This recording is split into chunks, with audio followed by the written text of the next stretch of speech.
આજે આપણે એકદમ ક્રિસ્પી પીઝા ઢોસા બનાવવાના છીએ।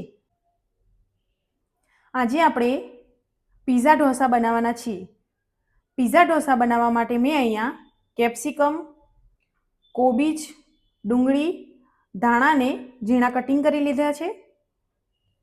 શેઝવાન ચટણી, ચાટ મસાલો, પીઝા ટોપિંગ, કેચઅપ।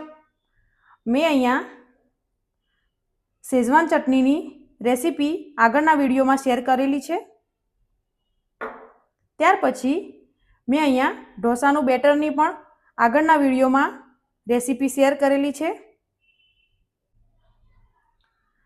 બેટરને આપણે એમાં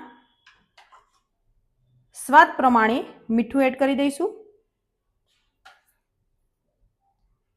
થોડું પાણી લઈ લઈશું।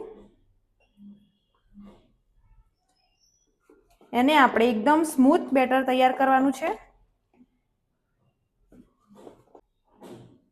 મેં અહીંયા ઢોસાના બેટરમાં મીઠું અને પાણી જ એડ કર્યું છે, બીજું કંઈ જ એડ કર્યું નથી।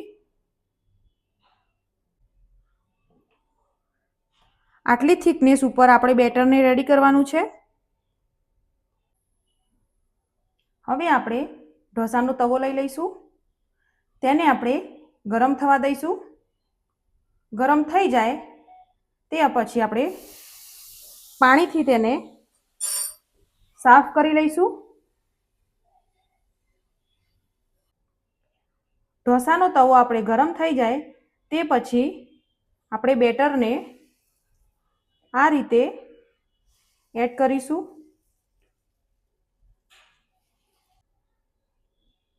ઢોસાનો તવો ગરમ થઈ જાય તે પછી આપણે બેટરને આ રીતે એડ કરી દઈશું।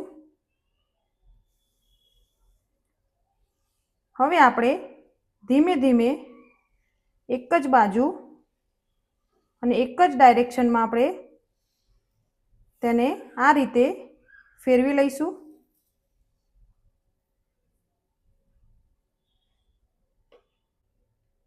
હવે આપણે બટર લઈ લઈશું,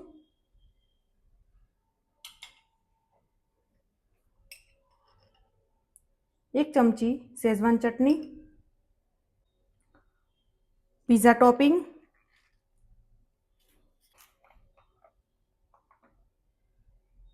ટોમેટો કેચઅપ,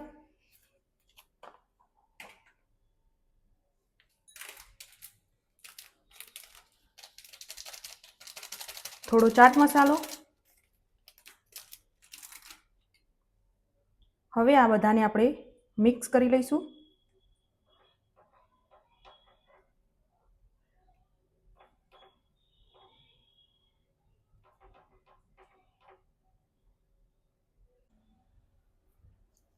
આ રીતે આપણે ઢોસા પર તેને ફેલાવી લઈશું।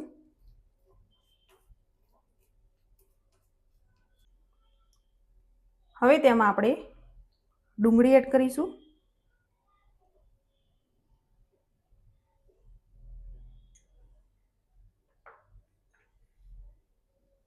કોબીજ લઈ લઈશું,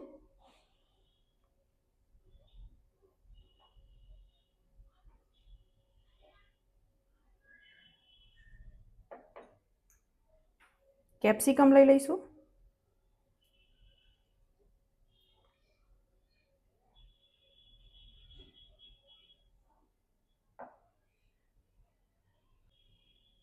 હવે તેના પર આપણે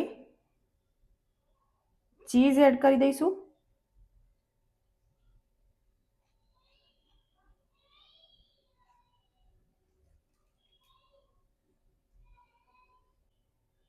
હવે તેના પર આપણે થોડા ધાણા એડ કરી દઈશું।